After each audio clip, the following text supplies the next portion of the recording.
राज्यात एकीकडे सर्वत्र जोरदार पावसाची हजेरी लागत असताना दुसरीकडे मात्र धुळे तालुका आणि शिंदखेडा तालुक्यात शेतकऱ्यांना अद्यापही दमदार पावसाची प्रतीक्षा कायम आहे। इथे खरीप हंगामाच्या पार्श्वभूमीवर शेतकऱ्यांनी मोठ्या प्रमाणावर लागवड केली असून पाऊस वेळेवर न झाल्यास दुबार पेरणीचे संकट देखील शेतकऱ्यांवर ओढवण्याची शक्यता नाकारता येत नाहीये।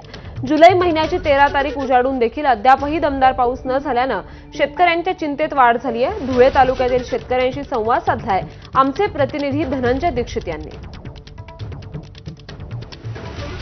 बघितणाऱ्या शेतकऱ्यांच्या विविध समस्या कायमच आपण बघत असतो।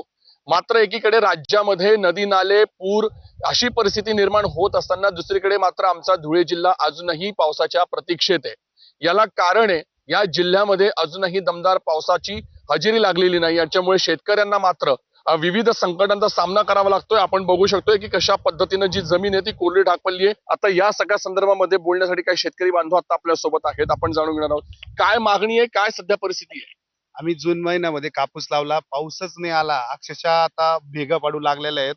आमच्यावर दुबार पेरणीची संकट येऊ लागले। माती कोल्ली ठक पडलेली आहे, भेगा निर्माण झालेल्या आहेत। आमच्याजवळ जे काही थोडंसं पाणी होतं त्याच्याने आम्ही आता कसं तरी हा कापूस जगवतोय, पण येणाऱ्या काळामध्ये ते सुद्धा पाणी आटणार आहे आणि मग त्यावेळेस आमचा हा डोळ्यासमोर आमचं हे पीक नष्ट होणार आहे। माझं सरकारला एकच सांगणं आहे की तुम्ही विविध प्रकारच्या योजना तुम्ही राबवतायत, मग शेतकऱ्यासाठी जर दुबार पेरणीची पाळी येत असेल तर शेतकऱ्यासाठी तुमची कोणती मदत आहे, कोणती योजना आहे, ह्याच्यासाठी मी त्यांना सरकारला ते सांगू इच्छितो। आता सरकारला फक्त आमची एवढीच विनंती आहे की आता जे पीक आहे ते पीक तर आमच्या डोळ्यासमोर ते याची सुरुवात झालेली आहे त्याची, तर सरकारला एवढी विनंती जर दुबार पेरणीची वेळ येते तर सरकारने काहीतरी उपाययोजना करून द्यावी।